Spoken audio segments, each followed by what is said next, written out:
ہمیں پختہ ہو جائے اور ہم شریعت کو آگے بیان کرنے میں، حدیث کا معنی مفہوم بیان کرنے میں کسی غلطی کا شکار نہ ہو جائیں۔ اور جیسا کہ ہم نے لیکچر نمبر 4 میں اس کی طرف اشارہ کیا کہ یہ بھی ہمیں پریشانی آتی ہے، ایک جزوی مسئلہ کی وجہ سے پوری کی پوری کتاب کو، اس کی اہمیت کو گرا دیا جاتا ہے۔ نہیں جی، امام ابن حبان متساہل ہیں، یہ جملہ تو ٹھیک ہے، امام ابن حبان متساہل ہیں، کس چیز میں متساہل ہیں؟ ساری چیزوں میں۔ ایسی بات نہیں ہے، امام ابن حبان رحمہ اللہ صرف ایک مسئلہ میں متساہل ہیں، مجہول کو اپنے اسقاط میں ذکر کرنے میں۔ کیا ان مجہول راویوں سے امام ابن حبان نے روایتیں بھی لائی ہیں صحیح ابن حبان میں؟ اگر لائی ہیں تو وہ کتنے راوی ہیں، وہ کون سی روایات ہیں؟ جیسا کہ ہم نے بیان کیا، شیخ البانی رحمہ اللہ کی تحقیق میں صحیح ابن حبان میں صرف 348 روایات ضعیف ہیں۔ ہاں، یہ بھی دراسہ کا محتاج کام ہے، انشاءاللہ ہم پیش کریں گے کہ آیا شیخ البانی رحمہ اللہ نے جن روایات کو ضعیف قرار دیا ہے، دیگر محدثین کی ابن حبان کے ان روایات کے حوالہ سے کیا رائے ہے؟ وہاں تحقیق کا میدان کھلا ہے، وسیع ہے۔ ہم کچھ گزارشات اپنے اندر لیکچر میں پیش کریں گے۔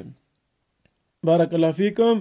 تو ہمیں صحیح ابن حبان کو لازم پکڑنا چاہیے، اس سے بہت زیادہ طالب علم فائدہ اٹھا سکتے ہیں، لیکن افسوس اتنی قیمتی کتب احادیث کے طلبہ ان کی طرف جانا پسند نہیں کرتے۔ وجہ ایک آدھی بات غلط جو مشہور ہو چکی ہو، اس کی وجہ سے ہزاروں لاکھوں فوائد سے ہم اپنے آپ کو محروم رکھتے ہیں۔ ہماری یہ خواہش ہے کہ صحیح ابن حبان جس قدر قیمتی کتاب ہے، یہ مدارس کے نصاب میں شامل ہو۔ چلو ساری نہ صحیح، کچھ قسم اوامر کی قسم شامل ہو جائے، افعال کی قسم شامل ہو جائے، تاکہ طلبہ اس کو پڑھیں، ان کا ذہن وسیع ہو۔ بارک اللہ فیکم۔ السلام علیکم ورحمۃ اللہ وبرکاتہ۔